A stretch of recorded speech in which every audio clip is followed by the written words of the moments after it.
Hello friends. आज मैं story बोलने जा रही हूँ मुंशी प्रेमचंद्र जी के द्वारा लिखी हुई बड़े भाई साहब पार्ट 2। पार्ट 1 मैंने बोली हुई है, आप चाहें तो मेरे चैनल पे जाके चेक कर सकते हैं और उसको एंजॉय कर सकते हैं। सालाना इम्तिहान हुआ, भाई साहब फेल हो गए और मैं पास हो गया और कक्षा में प्रथम आया। मेरे और उनके बीच केवल 2 साल का ही अंतर रह गया था। अब मन में आया बड़े भाई साहब को आड़े हाथ ले लूं। आपकी वह घोर तपस्या कहाँ गई? मुझे देखिए, मज़े से खेलता भी रहा और कक्षा में अव्वल भी हूँ, लेकिन वे इतने दुखी और उदास थे कि मुझे उनसे दिली हमदर्दी हो गई और उनके घाव पर नमक छिड़कने का विचार छोड़ना पड़ा। हाँ, अब मुझे अपने ऊपर अभिमान था और आत्मसम्मान भी था। बड़े भाई साहब का वह रौब अब मुझ पर नहीं रहा। आज़ादी ने खेल कूद में शरीक होने लगा था मैं। दिल मजबूत हो गया था। अगर उन्होंने फिर फजीहत की तो साफ कह दूंगा, आप अपना खून जलाकर कौन सा तीर मार लेते हो? मैं तो खेलते कूदते दर्जे में अव्वल आ जाता हूँ। भाई साहब का वह आतंक अब मुझ पर नहीं था। एक दिन जब मैं सुबह का सारा समय गुल्ली डंडे की भेंट करके ठीक भोजन के समय लौटा तो भाई साहब ने मानो तलवार खींच ली और मुझ पर टूट पड़े। देखता हूँ इस साल कैसे पास हो जाओगे। दर्जे में अव्वल आ गए हो तो तुम्हें घमंड हो गया है। इम्तिहान पास कर लेना कोई बड़ी चीज़ नहीं है। असली चीज़ है बुद्धि का विकास। जो कुछ पढ़ो उसका मतलब समझो। रावण भी भूमंडल का स्वामी था। ऐसे राजाओं को चक्रवर्ती कहते हैं। आजकल अंग्रेजों के राज्य का विस्तार बहुत बड़ा हुआ है और इन्हें चक्रवर्ती नहीं कह सकते। बड़े बड़े देवता भी रावण की गुलामी करते थे। आग और पानी के देवता भी उसके दास थे, मगर उसका अंत क्या हुआ? घमंड ने उसका नामो निशान तक मिटा दिया। कोई उसे एक चुल्लू पानी देने वाला भी नहीं बचा। अभिमान किया और दीन दुनिया दोनों से गया। तुमने तो अभी केवल एक कक्षा पास की है और तुम्हारा सिर फिर गया है। तब तो तुम आगे पढ़ चुके। ये समझ लो कि तुम अपनी मेहनत से पास नहीं हो। ये तो अंधे के हाथ बटेर लग गई है, मगर बटेर केवल एक ही बार हाथ लगती है, बार बार नहीं लग सकती। मेरे फेल होने पे मत जाओ। मेरे कक्षा में आओगे तो दांतों में भी पसीना आ जाएगा जब अलजबरा और ज्योमेट्री के लोहे के चने चबाने पड़ेंगे और इंग्लिस्तान का इतिहास पढ़ना पड़ेगा। बादशाहों के नाम याद रखने पड़ेंगे। क्या ये याद कर लेना आसान समझते हो? इन परीक्षकों को क्या परवाह? वह तो देखते हैं जो पुस्तक में याद लिखा है। चाहते हैं लड़के अक्षर अक्षर रट डालें और इसी रटंत का नाम शिक्षा रख छोड़ा है। और आखिर इन सब सिर पैर की बातों को पढ़ने से क्या फ़ायदा? लेकिन परीक्षा में पास होना है तो ये सब करना पड़ेगा। कह दिया, समय की पाबंदी पर एक निबंध लिखो जो 4 पन्नों से कम ना हो। अब आप कॉपी सामने खोले, कलम में हाथ लिए, उसके नाम को रोइए। कौन नहीं जानता कि समय की पाबंदी बहुत अच्छी बात है। इससे आदमी के जीवन में संयम आ जाता है, दूसरों का उस पर स्नेह होने लगता है और उसके कारोबार में उन्नति होती है। लेकिन इस जरा सी बात पर 4 पन्ने कैसे लिखे जाएंगे? जो बात एक वाक्य में कही जा सकती है उसे 4 पन्ने में लिखने की क्या ज़रूरत है? हम चाहते हैं आदमी को जो कुछ कहना हो झटपट कह दे, मगर नहीं, आपको 4 पन्ने रंगने ही पड़ेंगे, चाहे जैसे लिखिए। और पन्ने भी पूरे फुल स्केप के आकार के होने चाहिए। ये सब अत्याचार नहीं है तो क्या है? कहा जाता है संक्षेप में लिखो। समय की पाबंदी पर संक्षेप में एक निबंध लिखो जो 4 पन्नों से कम ना हो। अरे संक्षेप में तो 4 पन्ने हुए, नहीं तो शायद 100-200 पन्ने लिखवाते। तेज भी दौड़िए और धीरे धीरे भी दौड़िए। उल्टी बात है या नहीं?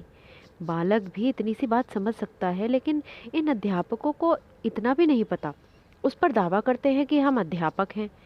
अरे मेरे दर्जे में आओगे लाला तो ये सारे पापड़ बेलने पड़ेंगे और तब आटे दाल का भाव मालूम होगा।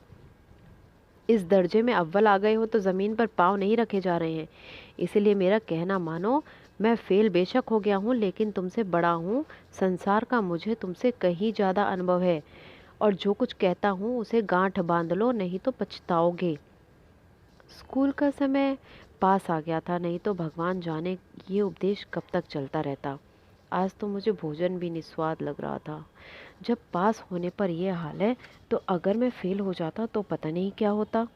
भाई साहब ने अपने पढ़ाई का जो भयंकर चित्र खींचा था उससे मुझे डर लगने लगा था। स्कूल छोड़कर नहीं भागा, यही बहुत बड़ी बात है। लेकिन इतने तिरस्कार पर भी पुस्तकों में मेरी अरुचि जो कि तो बनी रही। खेल कूद का कोई अवसर हाथ से नहीं जाने देता था। पढ़ता भी था, मगर बहुत कम। बस इतना कि रोज़ का टास्क पूरा हो जाए और दर्जे में जलील भी ना होना पड़े। अपने ऊपर जो विश्वास पैदा था वो फिर ख़त्म होता गया और फिर चोरों का सा जीवन कटने लगा। इस बार फिर सालाना इम्तिहान हुआ और कुछ ऐसा संयोग हुआ कि मैं फिर पास हो गया और भाई साहब फिर फेल हो गए। मैंने बहुत मेहनत नहीं की थी, पर न जाने कैसे मैं दर्जे में अव्वल आ गया। मुझे खुद पे विश्वास नहीं था। भाई साहब ने प्राणांतक परिश्रम किया था। कोर्स का एक एक शब्द चाट गए थे। 10 बजे रात तक इधर, 4 बजे भोर तक उधर, 6 से 9:30 तक स्कूल जाने से पहले मुद्रा क्रांति हीन हो गई थी, मगर बेचारे फेल हो गए। मुझे उन पर दया आती थी। नतीजा सुना गया तो वे रो पड़े और मैं भी रोने लगा। अपने पास होने की खुशी मेरी आधी हो गई थी। मैं भी फेल हो गया होता तो भाई साहब को इतना दुख नहीं होता, लेकिन विधि को कौन टाल सकता है। मेरे और भाई साहब के बीच अब केवल एक ही दर्जे का अंतर रह गया था। मेरे मन में एक कुटिल भावना उदय हुई कि कहीं भाई साहब 1 साल और फेल हो जाएंगे तो मैं उनके बराबर आ जाऊंगा। फिर वे किस आधार पर मेरी बेइज्जती कर सकेंगे। लेकिन मैंने इस कमीने विचार को दिल से बलपूर्वक निकाल डाला। आखिर वह मुझे मेरे हित के विचार से ही तो डांटते हैं। मुझे इस वक्त अप्रिय लगता है अवश्य, मगर वह शायद उनके उपदेशों का ही असर है कि मैं दनादन पास होता जाता हूँ और इतने अच्छे नंबरों से। अब भाई साहब कुछ नर्म पड़ गए थे। कई बारी मुझे डांटने का अवसर पाकर भी उन्होंने धीरज से काम लिया। शायद अब वे कुछ समझने लगे थे। मुझे डांटने का अधिकार उन्हें नहीं रहा, या रहा भी तो बहुत कम। मैं उनकी सहिष्णुता और अनुचित लाभ उठाने लगा था। मुझे कुछ ऐसी धारणा हुई कि मैं पास हो ही जाऊंगा, पढ़ूं या ना पढ़ूं। मेरी तकदीर बलवान है। इसीलिए भाई साहब के डर से जो थोड़ा बहुत पढ़ लिया करता था वह भी बंद हो गया। मुझे कनकौए उड़ाने का नया शौक पैदा हो गया, माने पतंग। और अब सारा समय पतंगबाजी को ही भेंट होता था। फिर भी मैं बड़े भाई साहब का अदब करता था और उनकी नज़र बचाकर पतंगे उड़ाता था। मांझा देना, कन्ने बांधना, पतंग टूर्नामेंट की तैयारियां आदि समस्याएं सब गुप्त रूप से हल की जाती थीं। मैं भाई साहब को यह संदेह न करने देना चाहता था कि उनका सम्मान और लिहाज मेरी नज़रों में कम हो गया है। एक दिन शाम के समय हॉस्टल से दूर मैं एक पतंग लूटने बेतहाशा दौड़ा जा रहा था।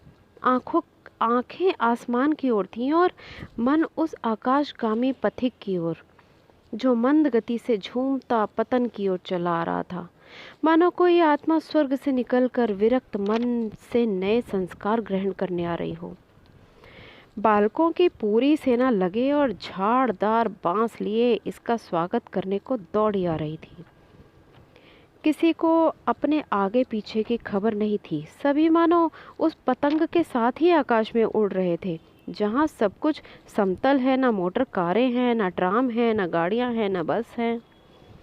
अचानक से भाई साहब से मेरी मुठभेड़ हो गई और शायद बाजार से लौट रहे थे वो। उन्होंने वहीं मेरा हाथ पकड़ लिया और उग्र भाव से बोले, इन बाजारी लोंडों के साथ ढेले के पतंगे उड़ाते तुम्हें शर्म नहीं आती? तुम्हें इसका भी कुछ लिहाज नहीं कि अब नीची जमात में नहीं हो, माने छोटी क्लास में नहीं हो, बल्कि 8वीं क्लास में आ गए हो और मुझसे केवल एक ही दर्जा नीचे हो। आखिर आदमी को कुछ तो अपनी पोजीशन का ख्याल रखना चाहिए। एक ज़माना था कि लोग 8वां दर्जा पास करके नायब तहसीलदार हो जाते थे। मैं कितने ही मिडिलचियों को जानता हूँ जो आजकल अव्वल दर्जे के डिप्टी मजिस्ट्रेट हैं और सुपरिटेंडेंट हैं।